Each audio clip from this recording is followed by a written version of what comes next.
The shocking truth is, most bars lose significant potential profits through poor bookkeeping and not following up on their bookkeeping. So today we are discussing a game-changing daily routine that once you get used to it will take you only about 15 minutes. And this one bookkeeping secret could help you increase your profits in as little as 30 days. Hello, and welcome to the Bar Business Podcast, where we help bar owners increase profits, attract loyal guests, and simplify operations so you can avoid burnout and finally enjoy your life outside of your bar. I'm your host, Chris Schneider, the Bar Business Coach. Before we get started, a quick thank you to our sponsors, Spot On, who provide a great modern POS solution for the bar and restaurant industry, and Starfish, who use AI to turn your books into actionable steps to increase profits. Today, we're diving into the most powerful bookkeeping secret that can transform the way you track profits, prevent losses, and make informed business decisions. Poor financial controls, which I've talked about a lot with you guys, are one of the leading causes of failure in our industry.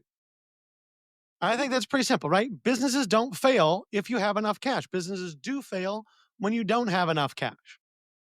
So when you don't have financial controls, it's almost impossible to succeed. Providing guests with great drinks and amazing food, and even world-class service, comes way more naturally to most bar owners than financial analysis and financial management. And so we're going to cover a simple daily thing that you can do that will transform your financial controls. And what is that thing? That thing is daily sales reconciliation. And so what is daily sales reconciliation? Well, daily sales reconciliation is nothing more than matching your reports from the day and your accounting together and saying, okay, does everything work here? Is everything what I expected it to be? Really don't even have to do that much math. It's really not a hard thing to do. You just have to put in the time to make sure that you're covering everything and you're double checking all the data that exists. And like I said, this will be annoying the first few times you do it, but once you get used to it, it takes about 15 minutes a day. So there's essentially 5 things on a daily basis for your daily sales reconciliation that I would encourage you to do. First, look at your POS reports and make sure your actual cash and card payments match what your POS says they should be. Now, that sounds kind of dumb, especially if your POS system is doing your credit card processing, but you still need to check it. Maybe there's a fee there you didn't know. Maybe there was a chargeback you didn't catch. So every day, match your POS reports with your deposit, which you should already be doing, but then also take the extra step and match what your POS report says your credit card should be with what's actually getting deposited into your account. And yeah, you might be looking 2 or 3 days behind for the credit card payments, but it's still something simple that you can do on a daily basis. The second thing you should do as part of your daily sales reconciliation is to verify, void, and comp. Look at those reports. What did you void yesterday? What did you comp yesterday? Why did you void those things? Why did you comp those things? Does something look out of line? You will know. It's your bar. You know what your comp should look like. You know what your void should look like. But you have to spend the time to actually look at them and make sure that there isn't abuse happening. And sometimes you might look at it, and this happened to me before, where I've looked at comps or voids or something, and I've gone, it doesn't seem wrong, but it doesn't quite seem right, and I'm not sure what I think about what's going on here. And in those cases, what I would encourage you to do is note it and see if you recognize a pattern. When people are stealing, and I hate to act like employees steal all the time, but let's face it, it happens more often than we want to admit. You'll start to see patterns. And generally, when people start to commit theft against a business, they do it a little bit at a time, just a little here and there. But then they'll escalate the speed at which they are committing theft as they realize they haven't got caught. So if something looks weird today, mark it, and then see if it looks weird tomorrow or next week. And once you see a pattern, you know you have a problem. The next thing I want you to do as part of your daily sales reconciliation is check your clock ins and clock outs in your labor. Now, I will tell you, there's an episode that will be coming out in a couple of weeks with a guy named Sajoy, who runs a company called GM Pilot. This is all he does. He has work on labor discrepancies for large chains. And we have a very detailed conversation about labor. But for the purpose of today, make sure that when people clocked in is when you expected them to clock in. When people clocked out is when you expected them to clock out. That when you expect people to take a break, they took a break. Or when you expect people not to take a break, they didn't take a break. Just look for those simple things on a daily basis. Now, once you've looked at those 3 items, what do you need to do? Well, as I mentioned before, document any discrepancies or abnormalities.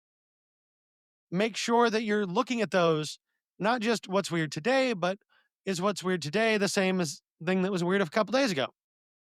And then create standardized daily checklists so that you do this every day. You record it the same way. It's a really simple process, but standardize your process. And this can look like a lot of different things.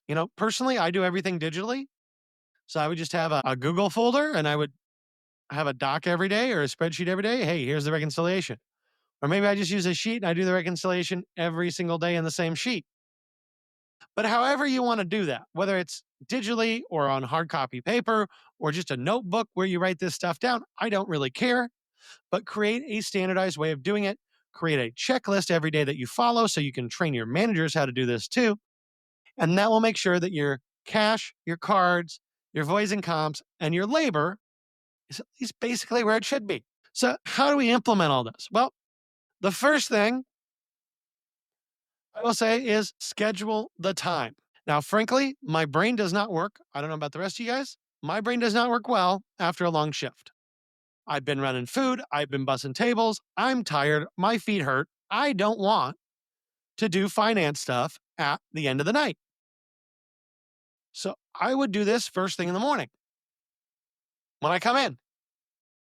But some people love doing things like this at the end of the night. So wherever that falls for you, schedule a 15-minute block in your day, either at the beginning or the end, to do this type of reconciliation. Like I said, develop that checklist so you have a standardized way you do it every day, and make sure you do it over and over again that way. Your numbers should always tie out. And when I say tie out, what I'm really saying here is that the amount of credit card deposits you get should match the amount of credit cards that you're expecting from your POS system. When people clock in and out, and when their breaks are, and your labor percentages should match what you've forecasted, what you've scheduled. So they should always tie out. I personally, again, I like to use digital assets to do things like this, things like Google Sheets, because then I can put all the data in there and run that data and analyze that data and understand that data easier without necessarily having to look at everything and do all the math myself every day. But however you set this up, you can do this in a very complex digital way. You can do this, again, in a very simple, in a notebook style way. That's up to you. Do it. So now what do you want to avoid in doing this? So what are our pitfalls that will prevent us from getting the results we want in a process like this? The biggest one is not doing it every day. Every day you're open, you should reconcile.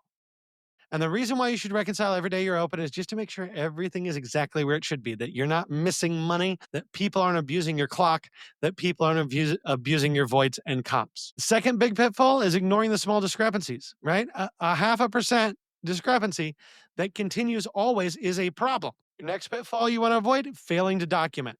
When you fail to document, you can't see the patterns. So this is all about recognizing patterns in discrepancies and abnormalities.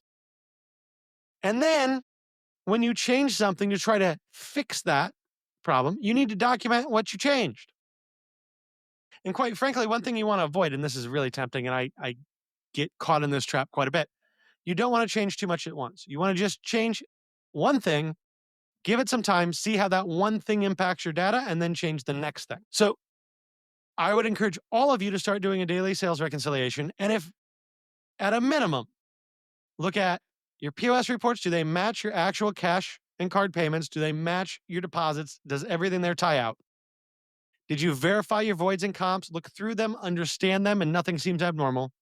And make sure you check your clock ins and clock outs, your labor percentage, and ensure that your labor is about what you expect it to be. Your daily sales reconciliation is one of your most powerful tools for financial control. It is a 15-minute routine that can prevent loss and help you make better business decisions.